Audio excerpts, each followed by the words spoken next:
Hi there, it's Tammy again, and I promised you to get back to you about the second part of starting your business. And so we are finishing off, and this is part two of part one, with part one just recently. And we're on step six. So, step six is discovering your niche or finding your niche and figuring out what that is. Quite often, it's where your skills and your passion intersect. And if you can find that, then you will be set because you will never feel like you're working. It will always be a joy. Well, I won't say always, but most of the time. But if you need help with this, I'm always available for a free 20-minute mini session, and we can work on that. So, just so you know that. Also, number seven is defining your audience. You need to know who your audience is.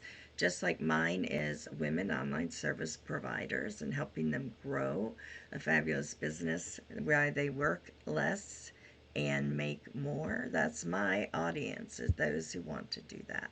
Women who want to do that and have an online service business or starting one. So you need to define what your audience is, and you can do that in a number of ways, but the most effective way is market research.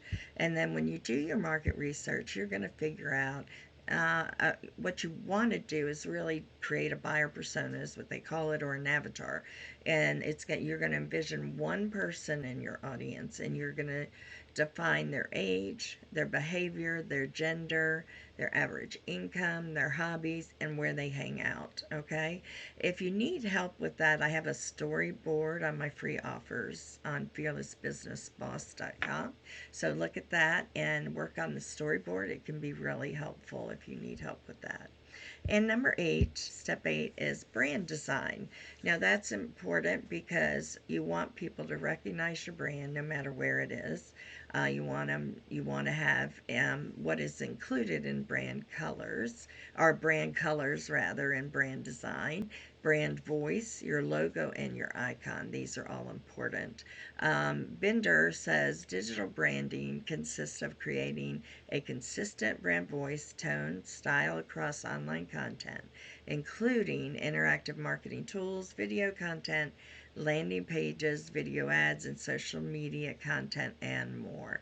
So everything you do should be within those colors, that voice, the logo, the icon, using those items.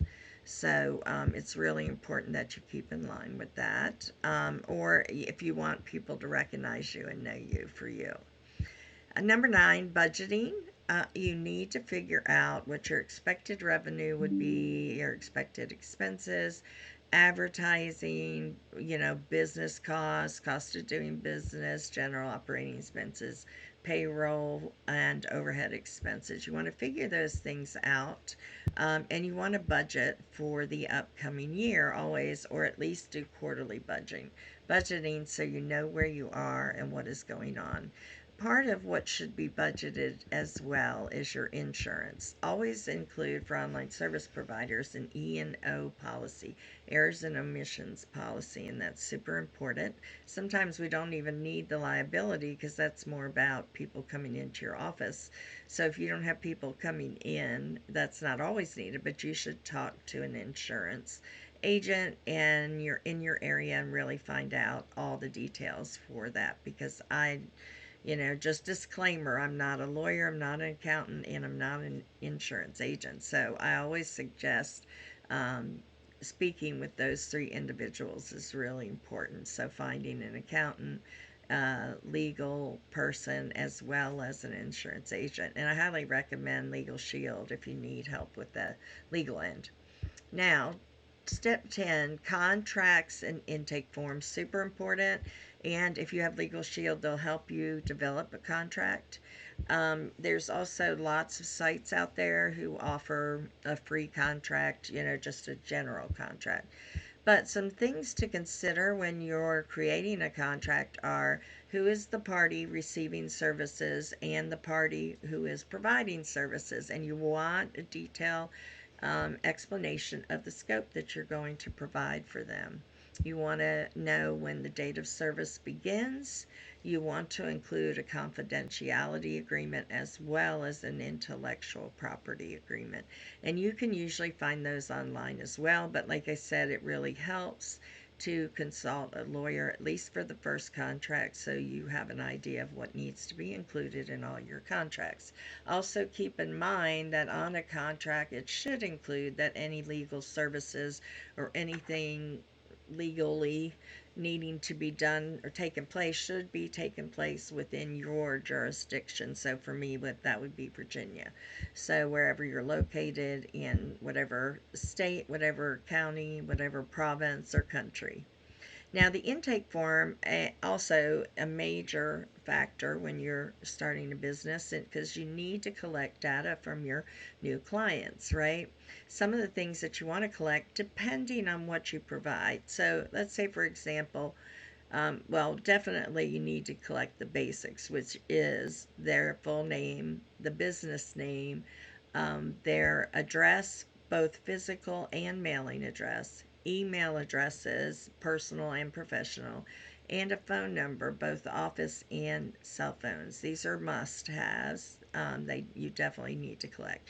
But then some other things that you might need, just depending on the services you provide, are brand colors, date of birth if you want to send birthday greetings. If they're listed in directories, it's good to know that, especially if you're providing social media services or branding or anything like that.